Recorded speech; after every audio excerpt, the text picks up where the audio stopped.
तो हम लोगों का टॉपिक चल रहा था वन डायमेंशनल वेव इक्वेशन।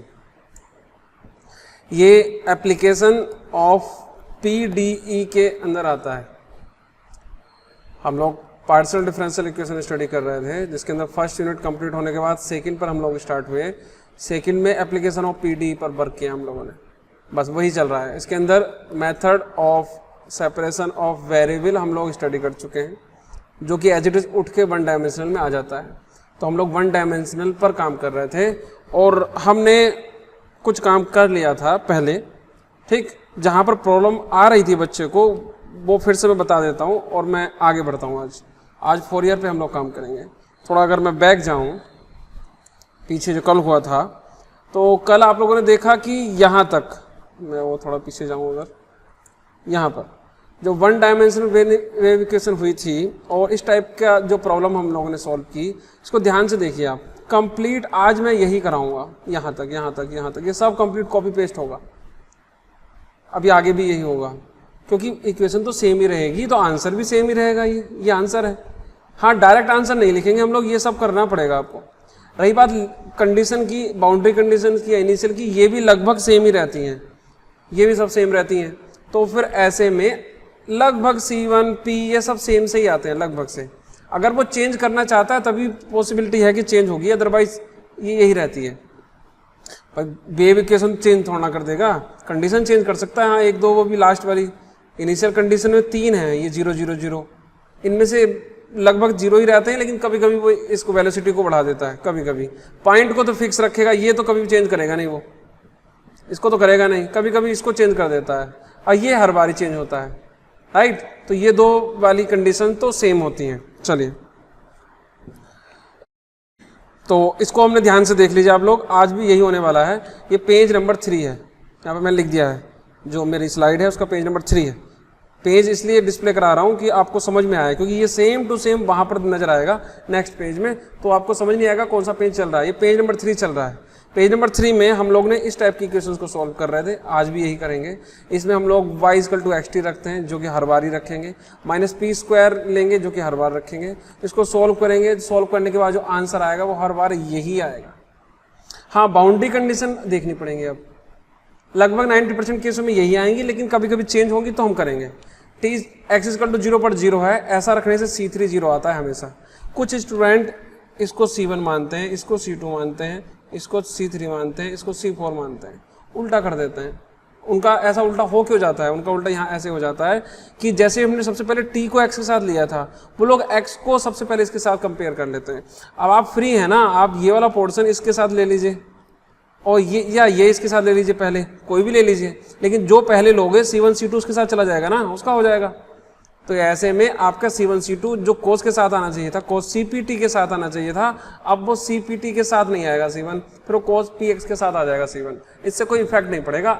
बस हाँ, ये जो रटा हुआ है बच्चे के C3 0 आएगा बार बार, वो C3 0 नहीं आएगा, फिर वो C1 0 हो जाएगा, फिर वो C1 0 हो जाएगा, राइट। यहाँ होता है कभी कभी। चलिए आगे चले जरा। ओके, तो ये सब सेम, सब सेम, सब सेम। अब ये रखेंगे तो हमेशा C3 ही 0 आएगा, अगर ये इस टाइप की कंडीशन है, सेम आंसर है। अगर कांस्टेंट, आर्बिट्ररी कांस्टेंट चेंज है तो C1 0 हो जाएगा, ये हट जाएगा, C1 0 हो जाएगा। आएगा हमेशा cos px वाला कोफिशिएंट ही 0। चलिए, आप लोगों को रटने की जरूरत नहीं है, आप सॉल्व करोगे अपने आप ही आंसर आ जाएगा। मेन आंसर आने के बाद p के बाद n πy आएगा, ये भी सब फिक्स है, आना ही है, यही आंसर आना है, राइट। इसके बाद हम लोगों ने ये सब किया था, मैं हल्का सा आइडिया दे दूं, ठीक है, 5 4, ठीक है। यहाँ पर हमने सॉल्व किया, सॉल्व करके सब सॉल्व करके यहाँ पर आ गए, ठीक। यहाँ पे आने के बाद मैंने आपको 3 मेथड बताए। नंबर 1, ये कोई मेथड नहीं है, आपको बुक में भी नहीं मिलेंगे, ये प्रैक्टिस है। जब प्रैक्टिस करके मालूम पड़ रहा है तो कि स्टूडेंट को कहाँ प्रॉब्लम आ सकती हैं, तब वो बताया जा रहा है आप लोगों को, ठीक है। एक्सपीरियंस जिसको कह सकते हैं, नहीं तो सब यही है, ऐसा ही कर रहे हैं, बुक में सब ऐसा ही है। नंबर 1 मेंशन कहीं नहीं है, लेकिन आपको फिक्स माइंड में बार बार करा रहा हूं कि आपको फिक्स हो ही जाएगा। नंबर 1, आप डायरेक्ट कंपेयर करेंगे। जब लास्ट में आंसर आएगा ये वाला, जो कि आज भी आएगा, या तो आप डायरेक्ट कंपेयर करेंगे। नंबर 2, अगर डायरेक्ट से बात नहीं बनेगी तो समेशन bn लेने के बाद कंपेयर करेंगे, और वो भी नहीं बनेगी, जो कि आज नहीं बनेगी, तो तीसरे में हम लोग फोरियर यूज करेंगे। फोरियर करके सॉल्व निकालेंगे bn। हम लोग क्या कर रहे हैं एक्चुअली, हो क्या रहा है, हम लोग आंसर आने के बाद इस bn को फाइंड आउट कर रहे हैं किसी भी तरह से। तो सबसे पहले क्या किया, मोस्ट जनरल सॉल्यूशन इसने निकाल लिया था, समेशन ले लिया था, मेथड नंबर 2 अप्लाई करना चाह रहा है ये, करने दीजिए इसको, ठीक। लेकिन लास्ट में पहुंच के यहाँ पर इसको कंपेयर किया इसने, तो यस इसका कंपेयर करके बात बन गई, यहाँ पे कंपेयर करके आंसर आ गया। लेकिन आज वाले प्रॉब्लम में ये नहीं होगा। चलिए मैं चलता हूँ, फिर मैं आपको फिर समझाता हूँ, फिर लौट के वापस आएंगे। सबसे पहले तो फोरियर सीरीज के ये कुछ फॉर्मूले हैं जो कि आपको टिप्स पे होने चाहिए कि इसका यूज होने वाला है, जब आएगा मैं फिर से बता दूंगा। चलिए तो आज की प्रॉब्लम है ये, बिल्कुल वही है, बस ध्यान से देखोगे तो ये पोर्शन जो फंक्शन है वो चेंज हुआ है, वो फंक्शन चेंज हुआ है, ठीक है। सब कुछ बाकी सब वही है। क्या क्या कह रहा है, string is stressed and fasted 2 points L apart, यही तो बताया था, एल अपार्ट होते हैं भाई। एल की जगह वो एम कर देगा तो कौन सा गलत काम कर देगा, आप लोग उसको एम, एल को एम कह दीजिए।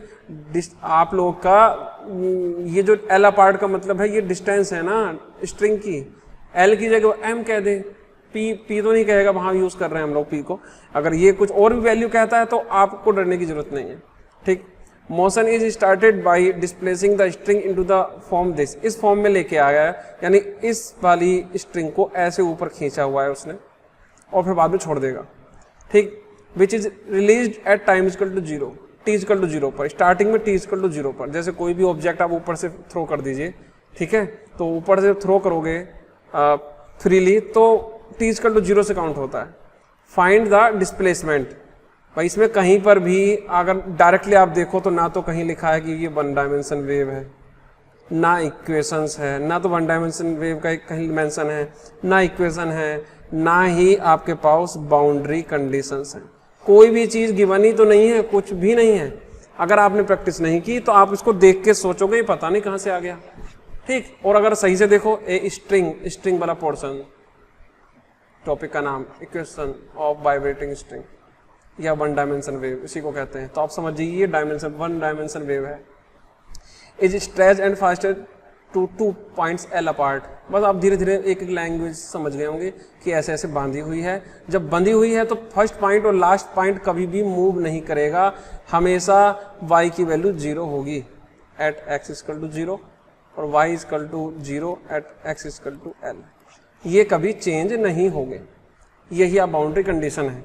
आगे उसने क्या कहा, t इक्वल टू 0 पर उसने ये भी कह दिया कि फंक्शन ये है, ठीक है, स्टार्टिंग में, राइट। चलिए वेलोसिटी स्टार्टिंग में फ्रीली वो कर रहा है तो उसने छोड़ा नहीं है, तो स्टार्टिंग में वेलोसिटी 0 है। कुछ क्वेश्चंस में वेलोसिटी गिवन की है उसने, वो भी हम देख लेंगे, या आप लोग थोड़ा बेटा देखिए पीडीएफ या बुक से, क्योंकि हर एक क्वेश्चन में कुछ ना कुछ ट्रिक है। मेन जो ट्रिक है वो मैं बता रहा हूँ, ठीक है। चलिए मैं सॉल्व कर रहा हूँ, इसमें मैं टाइम वेस्ट नहीं कर रहा हूँ। क्यों नहीं कर रहा हूँ, क्योंकि ये सब काम हो चुका है, ठीक। यहाँ देखो बिल्कुल सेम कॉपी पेस्ट कर रहा हूँ, देखो। अब मैं आपको ये पेज नंबर 6 और पेज नंबर जो पहले था शायद 4 वो दिखाता हूँ, 3 था शायद, यहाँ पर देखिए ये था पहला वाला क्वेश्चन, फर्स्ट क्वेश्चन, और ये वाला है सेकंड क्वेश्चन। दोनों ही क्वेश्चंस अलग अलग हैं लेकिन ये पूरा पोर्शन मैच करता है। पेज नंबर 6 पेज नंबर 3 पे पहुंचे, पेज नंबर 3 देखो सेम टू सेम। बताइए, तो मैं कहना ये चाह रहा हूँ सिवाय इसके बाउंड्री कंडीशन के, फिर से कर लेते हैं। आप देखो जरा 3 और 6 बार बार कर रहा हूँ, 3 6 3 6, कितना चेंज है, पर इसको मिटा देता हूँ सबको साफ। अब ध्यान दीजिए, बस मैं स्लाइड चेंज कर रहा हूँ और ध्यान दीजिए क्या चेंज होगा, बाकी सेम है। 3 6 3 6, बस यहाँ मैंने एक केस नंबर 2 हटा दिया है, ये कोई वैल्यू नहीं रखती, इसको छोड़ो, बाकी सेम है, ठीक। क्या चेंज हुआ, ये चेंज हुआ, और जो हमारे पास प्रॉब्लम दी हुई है वो चेंज हो रही है, बाकी सब कुछ सेम है। तो इसलिए कुछ स्टूडेंट, मैंने आपको पहले भी कहा था, कुछ स्टूडेंट तो डायरेक्ट इसका आंसर ये दे देते हैं। अगर टाइम नहीं है तो आप दे सकते हैं, लेकिन टाइम निकालना पड़ेगा, थोड़ा पहले काम करके रखिए। अब बिल्कुल ही टाइम नहीं है तो डायरेक्ट इसका आंसर ये दीजिए और सीधा बाउंड्री कंडीशन लगाने शुरू कर दीजिए। चलिए मैं इस पर फिर से टाइम नहीं दे रहा हूँ क्योंकि ये सब काम पहले हो चुका है पहले वाले लेक्चर में, आप लोग उसको अच्छे से देख ले, फिर से कोई प्रॉब्लम नहीं है, ठीक है। चलिए तो C3 0 आएगा, अगर किसी ने इसको C1 माना है तो C1 0 आ जाएगा, कोई प्रॉब्लम नहीं है। p की value n pi by l आती है, जो कि रट जाएगी आपको, हर बार यही आती है, प्रैक्टिस तो करो घर जाके। ठीक, चलिए अब p की वैल्यू आ गई। नेक्स्ट आगे, अब फिर हमने सॉल्व करना स्टार्ट किया। देखो ध्यान से, मैं इस पर फोकस नहीं कर रहा हूँ, ज़्यादा टाइम नहीं दे रहा हूँ मैं यहाँ पर। यहाँ तक समझिए, यहाँ तक ये आंसर और प्रीवियस वाला क्वेश्चन सेम है। अभी मैं कुछ चेंज नहीं कर रहा हूँ, दिखाऊँ आपको। ये पेज नंबर 7 है। चलिए हम लोग आते हैं पेज नंबर 4 पर। यहाँ पे आइए जरा, 4 में देखो यहाँ तक मोस्ट जनरल सोल्यूशन है। ये आंसर क्या इस आंसर को मैच नहीं कर रहा है? सेम टू सेम आंसर आ चुका है, फंक्शन की वैल्यू। बस अब बाउंड्री, इस पर बाउंड्री कंडीशन लग चुकी है सारी। ध्यान दो जरा, फिर से आ जाओ थोड़ा पीछे। पहली बाउंड्री कंडीशन यहाँ लगी थी। ये पेज नंबर 6 है, आज का क्वेश्चन। ये टुडे लिख देता हूँ। आज के क्वेश्चंस में पहली कंडीशन लग के ये 0 हुआ था, दूसरी कंडीशन लगने के बाद ये वाली दूसरी लगी थी, तो p की वैल्यू आ गई थी आगे। जब तीसरी कंडीशन लगी थी वेलोसिटी वाली, तो c2 0 हो गया था।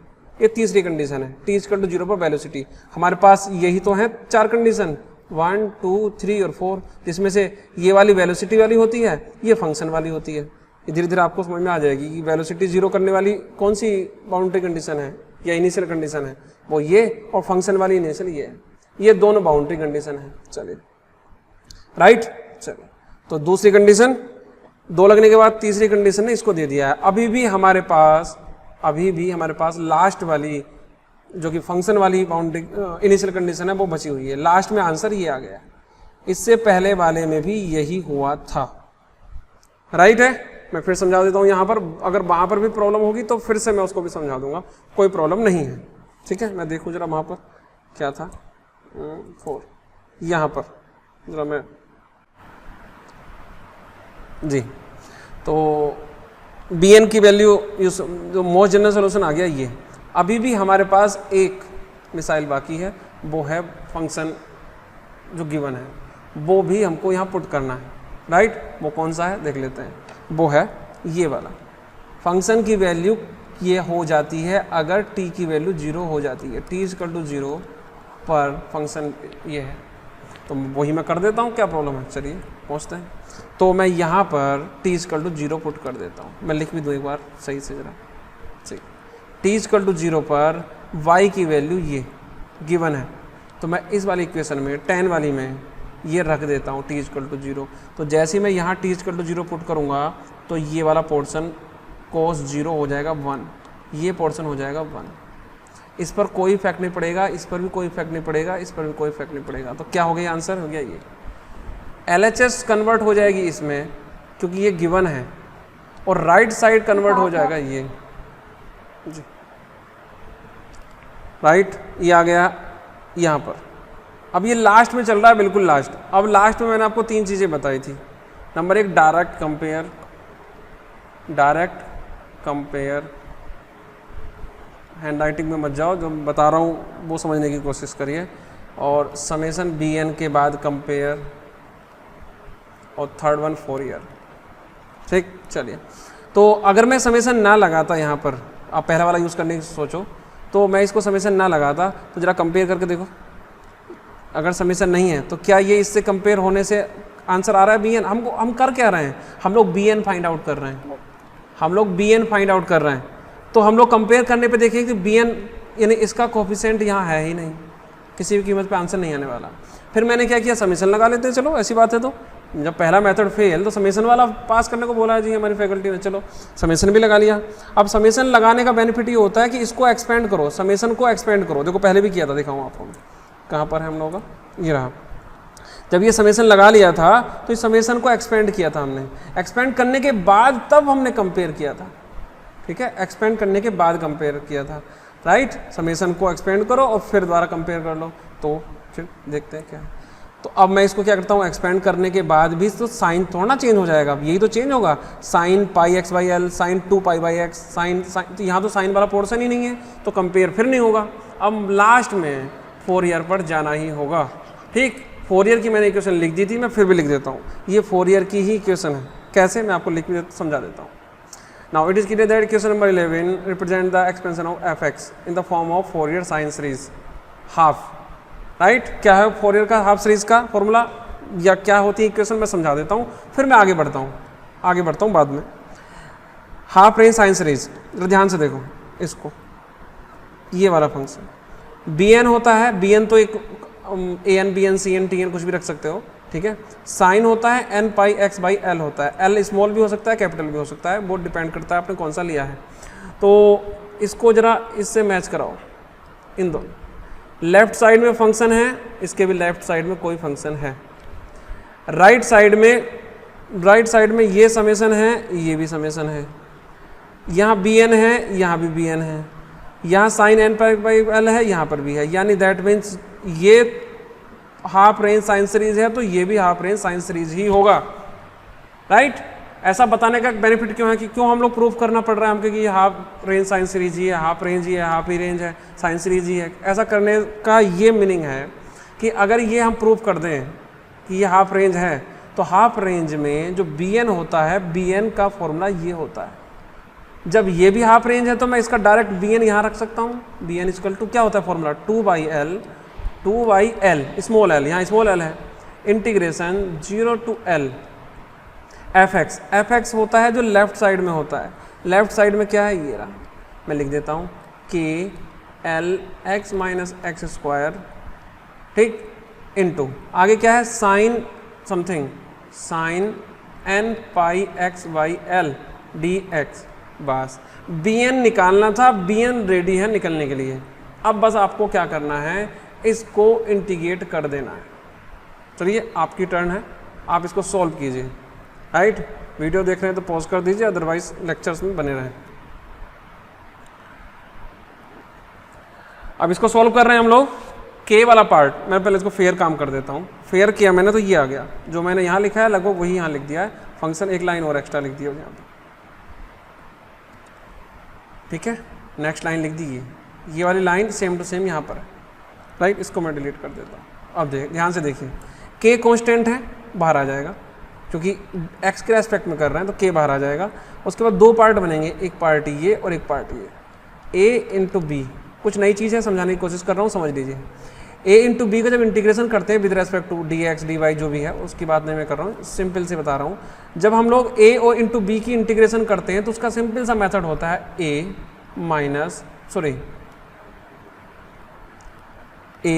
Integration of b minus integration differentiation of a integration of b. अब स्टूडेंट यहाँ थोड़ा प्रॉब्लम क्रिएट होती है स्टूडेंट को कि ये पहले मैं इंटीग्रेशन करूँगा, फिर इसके साथ डिफ्रेंसिएशन करके फिर इंटीग्रेशन करूँगा, अगर कुछ भी छोड़ा तो गलत हो जाता है। आपको मैं फिर इसको रिकमेंड नहीं करूँगा, इसका एक दूसरा शॉर्टकट है इंटीग्रेट करने का, वो समझ लीजिए। शायद पढ़ा हुआ होगा तो अच्छी बात है, नहीं तो बहुत इंटरेस्टिंग है, बहुत अच्छा है। नंबर 1, पहले ए को रखो एज इट इज़, बी का कर दो इंटीग्रेशन। प्रॉब्लम यहाँ क्या, इस वाले मेथड में प्रॉब्लम क्या थी, ये तो ओरिजिनल फॉर्मूला है, लेकिन इस फॉर्मूले में प्रॉब्लम क्या थी, ये यहाँ प्रॉब्लम होती है स्टूडेंट को कि इंटीग्रेशन करके इंटीग्रेशन करना कि डिफ्रेंसिएशन करके क्या क्या करना है, हौच-पौच हो रहा है मैटर। तो सिंपल सी स्टोरी यहाँ समझो, पहले ए लिखो, बी दूसरे वाले का इंटीग्रेशन कर दो, बस। अब आगे की स्टोरी सुनो, माइनस पहले वाले का डिफ्रेंसिएशन करो, दूसरे वाले का अगेन इंटीग्रेशन करो। अगेन का मतलब एक बार हो चुका, दूसरी बार।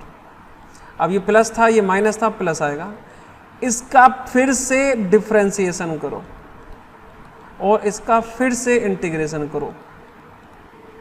प्लस है, अब माइनस, फिर प्लस, डॉट डॉट डॉट चलता ही रहेगा जब तक कि ये डिफ्रेंसिएशन वाला पोर्शन जीरो ना हो जाए। अब ये हेडक खत्म है, आंसर तो सेम आएगा, करना वही है जो हुआ है, लेकिन ये जो होच पोच हो रही थी वो हट गई हम लोगों की। अब बस सिंपल याद रखो, ए बी, ए का डिफ्रेंसिएशन होता चलता चलाएगा और बी का इंटीग्रेशन होता हुआ चलता जाएगा। एक बार इंटीग्रेशन, फिर 2 बार, फिर 3 बार, 10 बार, 20 बार चलता रहेगा। डिफ्रेंसिएशन आपको ज़्यादा मौका नहीं देगा, वो अपने आप ही उसको जीरो कर देगा। चलिए, ये था कुछ अलग समझने के लिए, चलिए वही मैं कर देता हूँ। ये पोर्शन लिया डायरेक्ट, और डायरेक्ट यहाँ मैंने लिख दिया है, लेकिन मैं समझा देता हूँ कैसे। 2 और L, ये रहे 2 और L, ये वाला K भी बाहर ले लिया, अंदर बचेगा केवल A और B, X के रेस्पेक्ट में कर रहे हैं। तो सबसे पहले A को रखो एज इट इज़, A की तरह मान रहा हूँ मैं, B का कर दीजिए integration, A integration of B, यही तो कहा था। फिर माइनस लगाइए, ये रहा माइनस। A का डिफ्रेंसिएशन यानी इस वाले पोर्शन का डिफ्रेंसिएशन यहाँ रखिए, और इस पोर्शन का इंटीग्रेशन, क्योंकि एक बार तो पहले ही हो चुका है, एक ही बार करना है, ये आ गया। अगेन इस पोर्शन का अगेन डिफ्रेंसिएशन, देखो ये आ गया -2, एल का हो गया 0, -2x का हो गया, ठीक। इस पोर्शन का अगेन इंटीग्रेशन, सिंपल, बहुत सिंपल है, राइट। अब आगे ये इंटीग्रेशन हो गया। अगर मैं यही काम वहाँ करता तो क्या प्रॉब्लम होती, इसको हटाओ। अगर बाई चांस इसको मैं पुराने मेथड से करने लगता तो 2/l लिखता, बिल्कुल ठीक लिखता, कोई परेशानी नहीं है। अब पहले लिखूंगा मैं फर्स्ट lx - x², फिर मैं इंटीग्रेशन ऑफ साइन करूँगा, साइन समथिंग जो भी है, फिर मैं माइनस लगाऊंगा, फिर मैं इंटीग्रेशन लिखूंगा, फिर मैं इसका डिफ्रेंसिएशन लिखूंगा, फिर उसका इंटीग्रेशन लिखूंगा, फिर से इंटीग्रेशन। थोड़ा प्रॉब्लम नहीं है, थोड़ा होच पोच हो रहा है बस, बाकी कोई प्रॉब्लम नहीं है। तो बस ये आ गया आपका, इसकी लिमिट है 0 to L। अब आपको ये लिमिट इसके अंदर पुट करनी है, एक बार L एक बार 0 पुट करने के बाद एक आंसर आएगा, ठीक है। चलिए जी, आप क्या कर रहे हैं, हम अपर लिमिट रख रहे हैं, ये L है, ये L उठ के, सबसे एक प्रॉब्लम और आती है बच्चे को, L उठ के जाएगा कहाँ, क्या L x में रखा जाएगा, क्या L n में रखा जाएगा, कि L और कहीं कुछ समझ ही नहीं आ रहा कहाँ रखना है। तो उसके लिए बता दूं कि जिसके रेस्पेक्ट में आप लोग इंटीग्रेशन करते हैं उसी में हम लोग वैल्यू रखते हैं, यानी वही तो वेरिएबल है। तो L को, ये L है, L उठ के x में चला जाएगा, यहाँ पर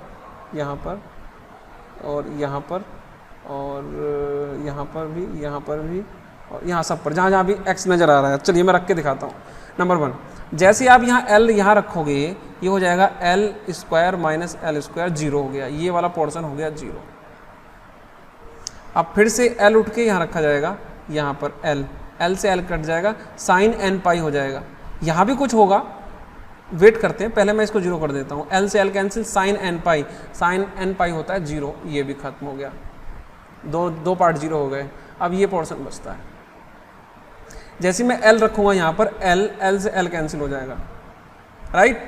तो ये हो जाएगा cos nπ। अब आपको cos nπ = पता होना चाहिए, ये वैल्यू आती है या तो +k1 या -k1, यानी -1n। अगर n जो है वो ओड या इवन पे डिपेंड करता है, अभी 1 है 2 है, यानी आंसर या तो -1 में आएगा या +1 में आएगा, ये डिपेंड करता है n पर कि ओड है या इवन है, ठीक है। ओड और इवन पर डिपेंड करता है। चलिए अभी हम ओड इवन को रहने देते हैं, बाद में बताएंगे थोड़ा सा। तो L रखने से यहाँ ये वैल्यू हो जाएगी -1n, ये वैल्यू n³ π³ रहेगा, L भी रहेगा, ये ऊपर पहुँच जाएगा, ये सब वही है, और -1 जो है ये भी रहेगा, सब रहेगा। मैं फेयरली करने की कोशिश करता हूँ।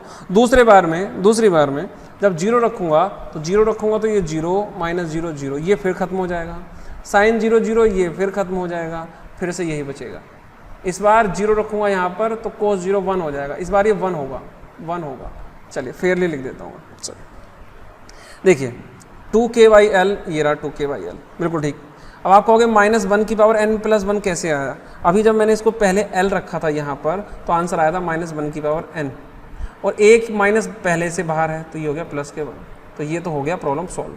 अब ये वाला 2 है, ये n³ π³ ये रहा, ये वाला L ये रहा, ये वो है जब L रखा था, जब L पुट किया था अपर लिमिट। अब मैं 0 पुट करूँगा, ये वाला पोर्शन हो गया, ये भी हो गया, ये भी हो गया, अब बचता है ये वाला पोर्शन। कैसे आया वो समझा दूँ। या 0 पुट करेंगे इसको तो ये खत्म, ये भी खत्म। जब ये 0 पुट करूँगा यहाँ पर तो ये हो जाएगा cos 0 1, यानी -k2, यहाँ हो जाएगा cos 0 1 अपॉन n³ π³ और L चला जाएगा ऊपर। ये माइनस बाहर है जबकि यहाँ प्लस में है, क्योंकि जब लोअर लिमिट रखते हैं तो एक माइनस बाहर से और लगा देते हैं। आपको याद होगा लिमिट जब पहले अपर रखते हैं माइनस फिर लोअर लिखते हैं, तो जब लोअर लिखेंगे तो माइनस माइनस प्लस, ये हो गया प्लस। अब देखो ये सेम एज इट इज़ है या नहीं, बिल्कुल ठीक। अब आगे की स्टोरी सुनिए।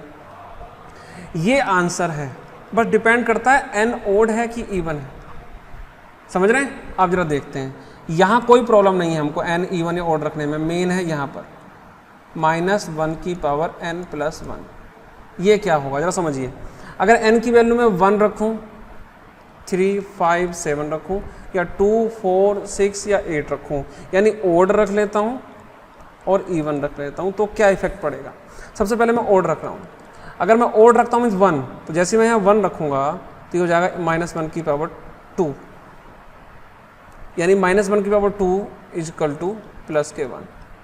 और 3 रखूँगा अगर मैं तो 3 + 1 4, तब भी +1, यानी ओड रखने पर ये 1 ही आएगा, ये हो जाएगा 1, यानी ये पोर्शन और ये पोर्शन सेम हो गया, दोनों को ऐड कर दीजिए। जैसे आप ऐड करोगे तो 2 और 2 4, 4 2 जा 8, 8 KYL into L3 N3 pi3 हो जाएगा 8। लेकिन अगर मैंने 2 रख देता, मैं यहाँ पर जरा समझो बात को, यहाँ पर समझिए, ओड तो जैसे था ही, अब आइए अगर मैं 2 रख देता यहाँ पर तो 2 और +1 3 हो जाएंगे। तो -1 की पावर जब ओड होती है, रखा तो हमने इवन ही था लेकिन एक पहले से बाहर था तो ये -1 आंसर आ गया, यानी ये पोर्शन हो गया -1, यानी माइनस बाहर है। अब ये पोर्शन को देखिए और इस पोर्शन को देखिए, दोनों सेम है, ये दोनों कैंसिल हो जाएंगे, यानी 0। इवन रखने पर 0 आंसर आ रहा है, मैं फेयरली कर देता हूँ, ठीक है। चलो, when n is odd this, और जब आप लोगों का इवन है तो ये, बस अब यही वैल्यू उठा के जो bn की है वो अपना रख दीजिए और ये रहा आपका मेन फाइनल आंसर, ठीक है। इस टाइप से जो फोरियर वाला सीरीज था वो उसका एक टॉपिक खत्म हो गया है। वो फोरियर वाला क्वेश्चन जब सॉल्व ना हो, फोरियर अप्लाई करना पड़े, राइट, तब का है ये। इसके अलावा भी बहुत से क्वेश्चंस हैं, अभी आप लोग प्रैक्टिस करिए, टाइम मिलेगा तो फिर मैं और क्वेश्चन भी कराने की कोशिश करूँगा। कभी कभी तो एक बार फोरियर से काम नहीं चलेगा, एक बार bn से काम चलेगा, तो एक बार an भी आ जाएगा, हो सकता है उसमें साइन सीरीज लग जाए, साइन कोसाइन दोनों ही लग जाएँ, लेकिन उसमें डरने की कोई ज़रूरत ही नहीं है, तो जो फॉर्मूला इसका ये होता है ऐसे ही वहाँ पर होता है। इससे पहले मैंने बताया ना, ये भाई अभी तो आपका ये लगा था साइन, हो सकता है कोसाइन लग जाए, कोसाइन लगेगा तो ये लग जाएगा, कुछ अलग नहीं है, इसको कर लेंगे हम लोग, बोलो, राइट। चलिए, तो ये इस टाइप से आज का लेक्चर कंप्लीट हो जाता है।